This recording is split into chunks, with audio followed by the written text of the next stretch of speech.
Good morning to all. Welcome to TSN school. हम पढ़ रहे हैं कक्षा 6 हिंदी बसंत भाग 1 का पाठ्यक्रम। आज हम पाठ 10 पढ़ेंगे। यह एक कविता है जिसका शीर्षक है झांसी की रानी। इसकी कवयित्री हैं श्रीमती सुभद्रा कुमारी चौहान जी।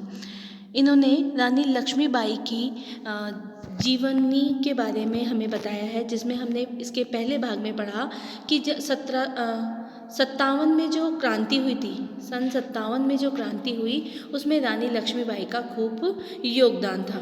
इसमें जो कवि हैं, कवयित्री हैं, उन्होंने रानी लक्ष्मीबाई की बचपन से लेके उनके वीर गति तक यानी उनकी मृत्यु तक की सारी कहानी हमें इस कविता के माध्यम से समझाई है। और हमें बताया है कि हमारा जो देश था वो जब पहले गुलामी के बोझ में इतनी उनकी हालत इतनी ख़राब हो गई थी कि मानो वह उसको सहते सहते बूढ़ा हो चुका था। और जब 57 की क्रांति आई तब भारतीयों के मन में आज़ादी की इच्छा जागृत हुई और उन्होंने आज़ादी की लड़ाई को लड़ा। तो इसमें उन्होंने बताया कि जो रानी लक्ष्मीबाई है वो बचपन से ही एक वीरांगना थी, वीर महिला थी।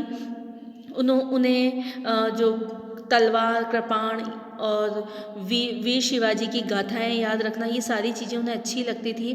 और वो खेल खेल में भी नकली युद्ध करती थी, व्यूह रचना करती थी, सैन्य को घेरना मतलब सेना को घेरना, दुर्ग को तोड़ना, ये सारी चीज़ें उन्हें अच्छी लगती थी। अब हम आगे पढ़ते हैं। हुई वीरता की वैभव के साथ सगाई झांसी में, ब्याह हुआ रानी बन आई लक्ष्मीबाई झांसी में। राजमहल में बजी बधाई, खुशियाँ छाई झांसी में, सुबह बुंदेलों की वृद्धावली सी आई झांसी में। अब जो लक्ष्मीबाई हैं उनका ब्याह राजा गंगाधर राव जो झांसी के राजा थे उनके साथ उनका विवाह हुआ। और वह मनु से, उनका नाम बचपन में मनु था तो मनु नाम से नाम बदलकर उनका लक्ष्मीबाई नाम रख दिया गया। और राजमहल में खुशियाँ छा गई। कौन से राजमहल में? झांसी में। सुभट बुंदेलों की वृद्धावली सी आई झांसी में। सुभट मतलब रणकुशल और बुंदेल मतलब योद्धा। मतलब जो बुंदेल जाति के जो लोग थे वो रणकुशल और उनकी कीर्ति गाथा की बड़ाई कर रहे थे झांसी में। मतलब और जो रानी लक्ष्मीबाई है और जो राजा हैं राव गंगाधर जो झांसी के राजा हैं, उनका विवाह मानो ऐसा लग रहा था जैसे मणिपुर की राजकुमारी चित्रा ने अर्जुन को पाया। मतलब रानी चित्रा का विवाह अर्जुन के साथ हुआ।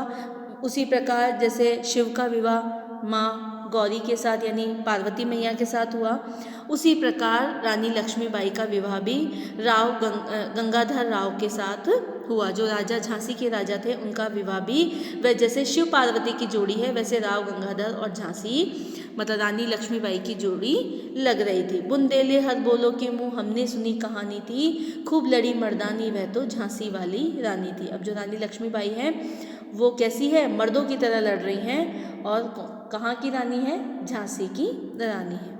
उदित हुआ सौभाग्य मुदित महलों में उजियाली छाई, किंतु काल गति चुपके चुपके काली घटा घेर लाई। तीर चलाने वाले कर में उसे चूड़ियाँ कब भाई, रानी विधवा हुई हाय हाय विधि को नहीं दया आई। अब जो रानी लक्ष्मीबाई है उनके भाग्य का उदय हुआ और चारों ओर महलों में आनंद ही आनंद छाया हुआ था। किंतु लेकिन काल गति चुपके चुपके काली घटा, लेकिन जो समय का जो चक्र था वो धीरे धीरे उनके ऊपर हावी हो रहा था, मतलब काली घटा घेरे जा रहा था। तीर चलाने वाले कर में उसे चूड़ियाँ कब भाई। जो तीर चलाने वाले हाथ थे, कर मतलब हाथ, उसमें चूड़ियाँ कब भाई, क्योंकि रानी लक्ष्मीबाई वो शुरू से ही तीर कमान चलाती थी तो उन्हें चूड़ियाँ कब अच्छी लगी। रानी विधवा हुई है, इसका मतलब क्या हुआ? जो काल गति थी, जो मृत्यु थी, जो समय बुरा समय था, काली घटा यानी बुरा समय जो था वो क्या था? राव गंगाधर जो झांसी के राजा था उनकी मृत्यु हो गई, रानी विधवा हो गई। विधि मतलब समय, जो समय का चक्र है उसको भी रानी पर दया नहीं आई। निसंतान मरे राजा जी, रानी शोक समानी थी, बुंदेले हर बोलो के मुँह हमने सुनी कहानी थी, खूब लड़ी मर्दानी वह तो झांसी वाली रानी थी। निसंतान मतलब जब राजा मरे उस समय रानी लक्ष्मीबाई और राजा के कोई संतान नहीं थी। और रानी शोक में मतलब राजा की मृत्यु के शोक में समा गई थी। यही बुंदेले अपनी मुंह से ये कहानी सुना रहे हैं, खूब लड़ी मर्दानी वह तो झांसी वाली रानी थी। बुझा दीप झांसी का तब डलहौजी मन में हर्षाया, राज्य हड़प करने का उसने अच्छा अवसर पाया। फौरन फौज भेज दुर्ग पर अपना झंडा फहराया, लावारिस का वारिस बनकर ब्रिटिश राज्य झांसी आया। अब जो डलहौजी थे, राजा डलहौजी मतलब जो लॉर्ड डलहौजी जो अंग्रेज का गवर्नर जनरल था, उसने एक नीति अपना रखी थी, राज्य हड़प नीति। जब उसको लगा कि झांसी का जो दीपक है वो बुझ चुका है, उसका कोई उत्तराधिकारी नहीं है, तो वो मन में मन खुश हुआ और उसने झांसी के राज्य को हड़पने का जो अवसर था वो प्राप्त कर लिया और हाथों हाथ मतलब फौरन फौज को भेजकर उस दुर्ग पर अपना झंडा मतलब अंग्रेजों का आधिपत्य वहाँ पर फहरा दिया।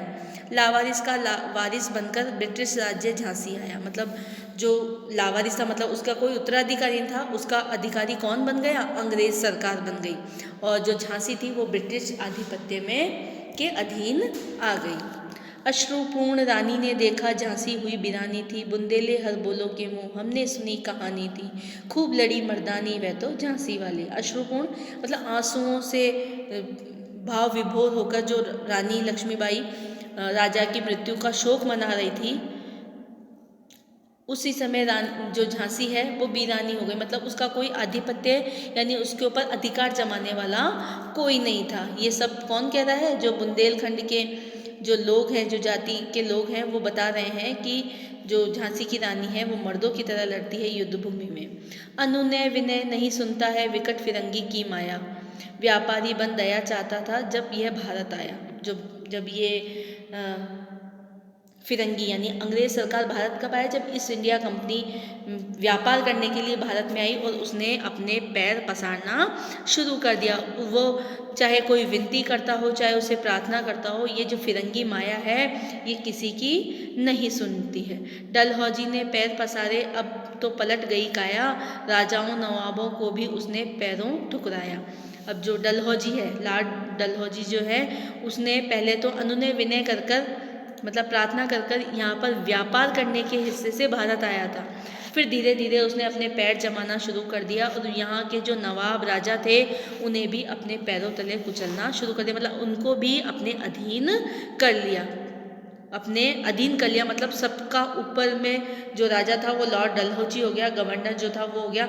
यहाँ के राजा या नवाब थे वो नाम मात्र के ही रह गए। रानी दासी बनी यह दासी अब महारानी थी, बुंदेले हर बोलो के मुँह हमने सुनी कहानी थी, खूब लड़ी मर्दानी वह तो झांसी वाली। अब जो रानी लक्ष्मीबाई है, झांसी अब अंग्रेजों के अधीन हो गया, तो अब उसे क्या बनना पड़ा? दासी बनना पड़ा। बनी यह दासी अब महारानी थी, महरानी थी। जो दासी बनी है उसने अब ठान ली कि मुझे आगे क्या करना है। खूब लड़ी मर्दानी वह तो झांसी वाली। वो जो रानी लक्ष्मीबाई है वो मर्दों की तरह लड़ रही है, वह झांसी वाली। छीनी राजधानी दिल्ली की, लिया लखनऊ बातों बात, कैद पेशवा था बिठुर में, हुआ नागपुर का भी घात। उदयपुर तंजो सतारा कर्नाटक की कौन बिसात, जब सिंध पंजाब भ्रम पर भी हुआ था अभी व्रज नेपात। अब जो अंग्रेज सरकार है धीरे धीरे अपना असर दिखाना शुरू, जब वो व्यापार करने आई थी तो तब सिर्फ भारत में व्यापार के हिस्से से आई थी, लेकिन धीरे धीरे लॉर्ड डलहौजी ने उदयपुर तंजौर सतारा कर्नाटक सब पर अपना आधिपत्य जमाना शुरू कर लिया। सबसे पहले अपनी राजधानी दिल्ली को लिया, फिर लखनऊ को, इस प्रकार से पंजाब सिंध सब पर भी उन्होंने आक्रमण कर करके अंग्रेजी सरकार के अधीन इन सारे राजा नवाबों को अपने अधीन कर लिया। इनका राज्य अंग्रेजी सरकार में मिलाना शुरू कर दिया। बांग्ले मद्रास आदि की भी तो यही कहानी थी। मतलब जो बंगाल मद्रास आदि है यहाँ सब पर भी यही कहानी थी। सब जगह अंग्रेज सरकार का आधिपत्य होता गया और अंग्रेजी जो सरकार थी वह चारों ओर अपना आधिपत्य जमाना चाह रही थी। मतलब अपना ही वर्चस्व जमाना चाह रही थी, अपना जोर सब पर लगाना चाह रही थी। जो नवाब और जो राजा महाराजा थे उनका कोई असर नहीं था, सारा सबको मतलब अंग्रेजी सरकार के ही अधीन रहना पड़ रहा था। खूब लड़ी मर्दानी वह तो झांसी वाली रानी। रानी हुई रनिवासों में बेगम, गम से थी बेजार, उनके गहने कपड़े बिकते थे कलकत्ते के बाजार। सरेआम नीलाम छपते थे अंग्रेजों के अखबार, नागपुर के जेवर ले लो, लखनऊ के नल। अब जो वहाँ के जो उन्होंने जब राज्य हड़पना शुरू किया तो उन लोगों के कपड़े बिकने लग गए, ठीक है। और सरेआम अंग्रेजों के अखबार में खबर छपने लग गई कि नागपुर के जेवर ले लो, लखनऊ का नौलखा, मतलब उनकी नीलामी होने लगी। इस तरह से जो अंग्रेज सरकार है वो भारतीय लोगों पर अत्याचार कर रही थी। यूँ पर्दे की इज्जत पर देशी की के हाथ बिकनी थी, बुंदेलों के मुँह बो हमने सुनी कहानी थी, खूब लड़ी मर्दानी वह तो झांसी वाली रानी थी। अब जो बेगम या फिर जो रानियाँ थी जो पर्दे में रहती थी वो देशी के हाथों बिक रही थी, जो वहाँ के लोग थे उनके हाथों बिक रही थी। कैसे बिक रही थी, क्यों? क्योंकि जो अंग्रेज सरकार थी उन्होंने अपना जो लोगों का राज्य था वो अपने अधीन कर लिया था। अब जैसे जैसे अंग्रेज सरकार कहती जा रही है वैसे वैसे उन्हें कार्य करना पड़ रहा है। खूब लड़ी मर्दानी वह तो झांसी वाली रानी थी। धन्यवाद।